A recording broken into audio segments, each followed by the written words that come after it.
mga lihim ka bang gustong sabihin? O mga sikretong gusto mong aminin?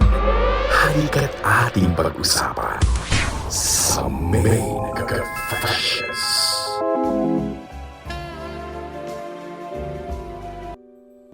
Magandang gabi sa iyo at sa lahat ng bumubuo ng programang Main Event.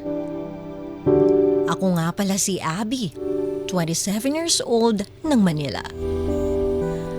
Madalas akong makinig sa inyong istasyon at itong mga nakarang araw ay masyado akong naaaliw sa mga nababasa ninyong confessions. Kaya naisipan ko na ring isalaysay ang aking istorya. Gusto ko rin kasi malaman ang opinyon mo sa nakakalitong pinagdaraanan ko. Dahil nga wala naman akong malapitan ng lahat ng aking hinaing, mas minabuti ko na lamang na ipadala ang aking sulat sa inyong estasyon. Hanggang ngayon kasi hindi pa rin ako nakaka-move on sa nangyari sa amin ng boyfriend ko. Ang hirap pa rin kasing iproseso dahil parang nawala na kami ng gana sa relasyon. Kaya naman, dito ko na isimulan ang aking confession.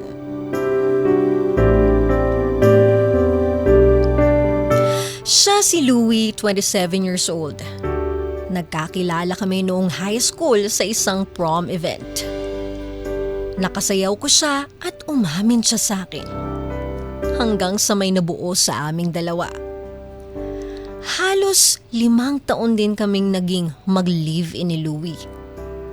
7 taon naman kaming in a relationship. Kaya masasabi kong matagal na talaga kaming magkasama sa hirap at ginhawa. Nag-propose pa nga siya sa akin noong pang-6 na taon namin. DJ Main, ganito kasi yan. Simula nung high school, hanggang nakapagtapos at hanggang sa nagkatrabaho, siya lang ang kasama ko. Wala na nga kaming naging time sa labas o makipagkilala man sa ibang tao. Work from home kasi kaming parehas. Nung una, walang problema. Dahil nga sapat at masaya kami. Hanggang sa parang may nagpapago. Kaya naman madalas kong maalala yung gabing huli naming ginawa. Nasa loob kami ng kwarto noon at walang kumikibo sa aming pareho. At ang tanging maririnig mo lamang ay ang pag-ikot ng orasan. Akala ko nga ay makakatulog na kami nang bigla niyang hinawakan ang kamay ko. Abi, matatapos na ba talaga lahat? Heto na ba yun? Hanggang dito na lang ba? Hindi ko siya kinibo, DJ Main. Pero alam kong nararamdaman niya ang paghigpit ng hawak ko sa kanyang kamay. At doon tumingin siya sa aking mga mata. Kitang-kita ko kung gaano kapungay ito. Kaya sumunggab ako ng halik sa kanya na agad naman niyang tinanggap. Habang nakadapa nga ako sa may dibdib niya, doon niya sinimulang yakapin. Ramdam ko na parang unti-unti niyang binabalot ang katawan ko ng kumot sa mainit niyang braso. Hindi nakakapaso, pero sapat na para maging komportable ako. Marahan niya akong niyakap, DJ Main. Naramdaman ko na lang na unti-unting pumapasok sa loob ng damit ko ang kanyang 2 kamay. At habang nakadapa nga ako sa dibdib niya, sinimulan niya akong romansahin. Hanggang sa mahubad niya ang damit at shorts ko. Tahimik lang ang lahat na gumagalaw. At ang maririnig lang ay ang hininga naming 2.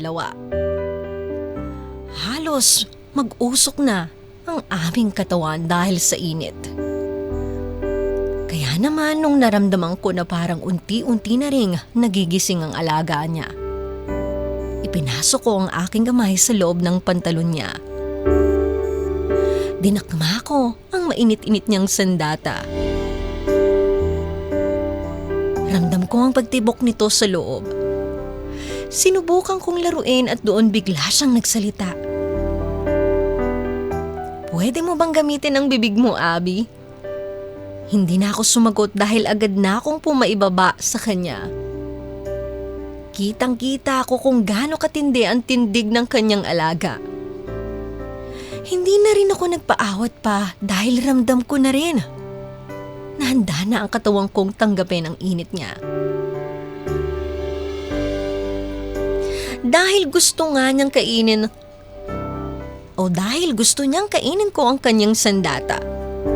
Sinimulan kong ipabilog ang labi ko. At saka ko ipinadulas sa sandata niya. Ramdam ko yung pagkibot ng kanyang katawan. Hanggang sa binilisan ko ang pagtaas baba nito. Bigla na lang niyang hinawakan ang aking ulo. At naramdaman ko na lang ang mainit niyang likido.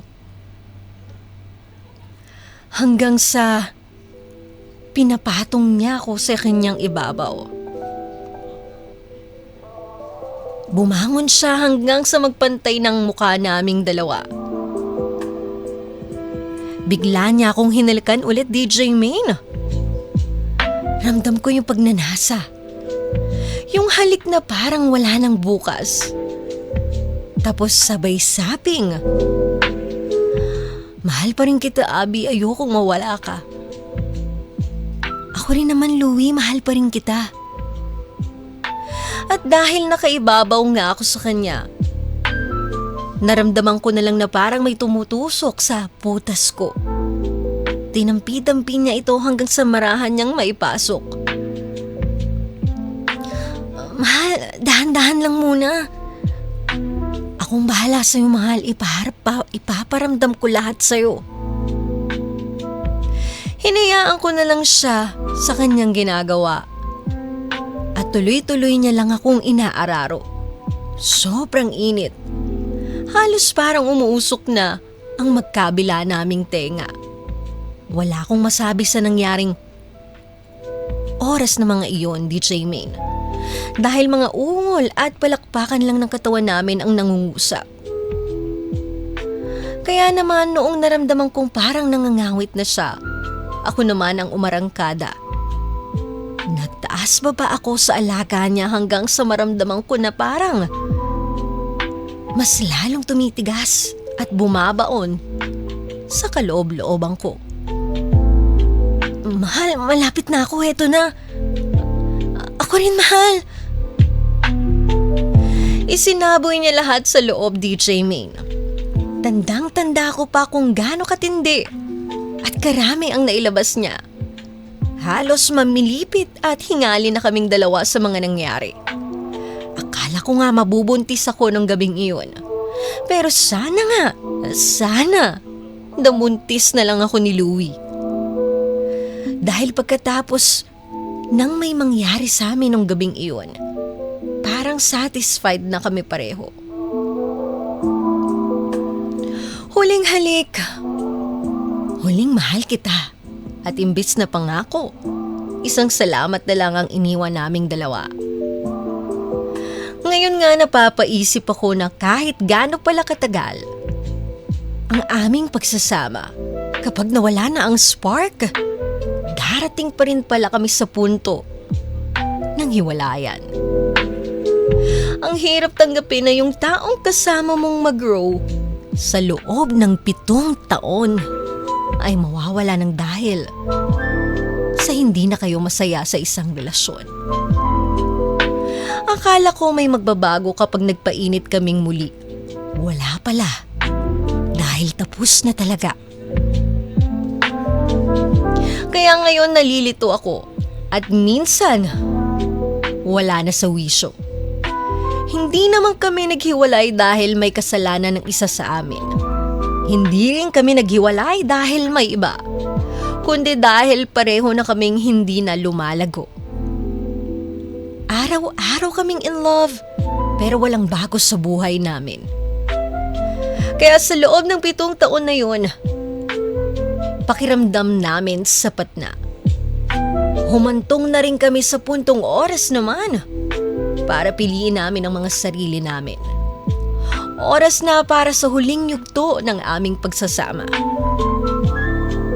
Ilang beses akong umiyak noon, DJ Maine. Hindi dahil sa galit, kundi dahil tapos na ang isang kwentong akala kong panghabang buhay. At ngayon, dala-dala ko pa rin ang sakit. Pero dala ko rin ang pagtanggap at intindi na kailangan namin gawin iyon para sa mga sarili namin.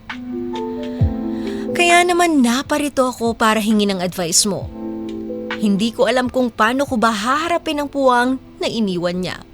Paano ko ba matututunan na mag-move on nang hindi nawawala ang respeto at pagmamahal ko sa kanya? Paano ko ba patutunayan sa sarili ko na kaya kong lumago bilang isang tao o individual na wala siya? Baka may mga paraan ka para mapanatili ang alaala ng hindi nasasaktan. Para maging inspirasyon din sa akin sa pagbuo muli ng sarili kong buhay. Hanggang dito na lamang. Maraming salamat po. From Abby of Manila. Kahit gaano mo kamahal ang isang tao, darating ka rin sa puntong mapapatanong ka, may natitira pa ba? O ako na lang ang lumalaban? Loving someone doesn't always mean staying. Minsan, ang totoong pagmamahal, marunong ding umalis kapag wala nang natitira sa sarili.